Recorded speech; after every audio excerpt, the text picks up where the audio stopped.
every time napapasok ako dito, hindi mo rin may iwasan na maging nostalgic eh. Dito tayo nagkaisip eh. Dito tayo nagbinata eh. Hindi nyo lang alam, pero mas marami akong nostalgic images at experiences kasi nakikita ko unti-unti sinisira yung mga memories natin. Halimbawa yung giniba yung priest building. Eh doon ako na-ordain sa chapel na yun eh.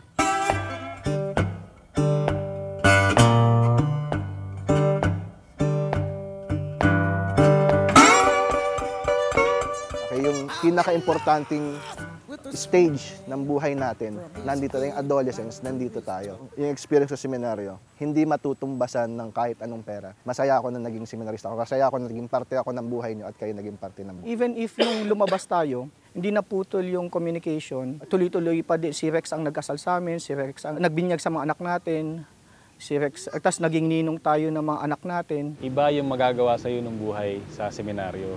Ito yung bonding natin, di ba?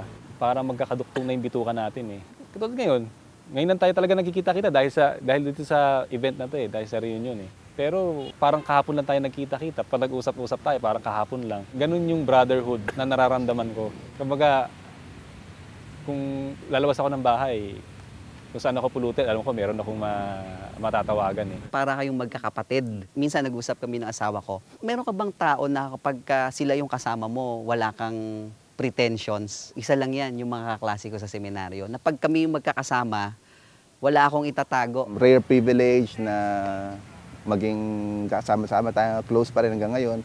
At ulit yung batch natin, one of the few batches na talagang hanggang ngayon sama-sama pa rin. Kaya proud to be batch 88.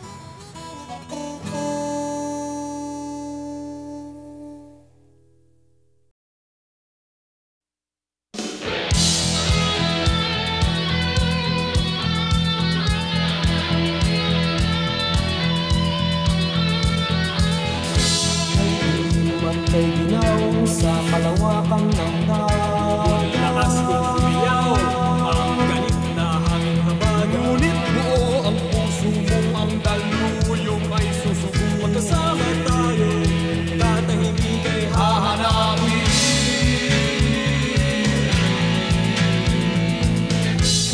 Inisip ko pa din bumalik pero hanggang dumating na yung time na may nanligaw sa akin, siyempre nga. Well, kasi katulad natin na mga gwapo, ayaw nila ng gwapo eh. Di ba, dalawa lang yan eh. Ito, tatlo wala yan. Araw-araw, sama tayo ng isang dormitory, tapos mga kalokohan. Hindi naman maligo, walay. Baka ikaw, kasama ka ha? Buti nga, natira pa yung lecture na yun eh. Doon ako dumapa eh. Wala na akong dinapaan eh. Ikaw ba, dumapa ka na? Di na? Tihaya. Gano'n. Sige. At di mo mananaw kung saan ka dadalhin. Ngunit kasama mo ako, nakabigkis sa puso mo. Daluyong ng dagat ang tatawirin natin. Matigas pa rin puwet ko. Tingnan mo matigas pa rin puwet ko. Oh!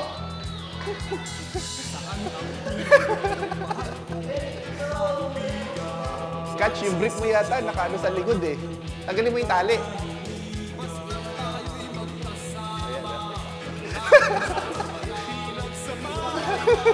Paul, ikaw. Ha? Eh, yung tali kasi. Ang ginawa mo, tanggalin mo. Tayong ng gabi ay hahawiin. Ating liliparin. May harap pang sibat. Ating tatawirin. Daluyong ng dagat. Pagkakasama mo ako, iisang makatayo. Ano man ang bitbiin ay makakamtan natin. Nalala mo, may T-bar pa yan. Doon sinasampa yung tuwalya at saka yung kulambo. Oo. Pero ikaw yata yun. Paggabi, yung T-bar gumagano'n. Hindi ata. Sino ba yun? Ikaw, di ba yun? Baka sinabal. Parang.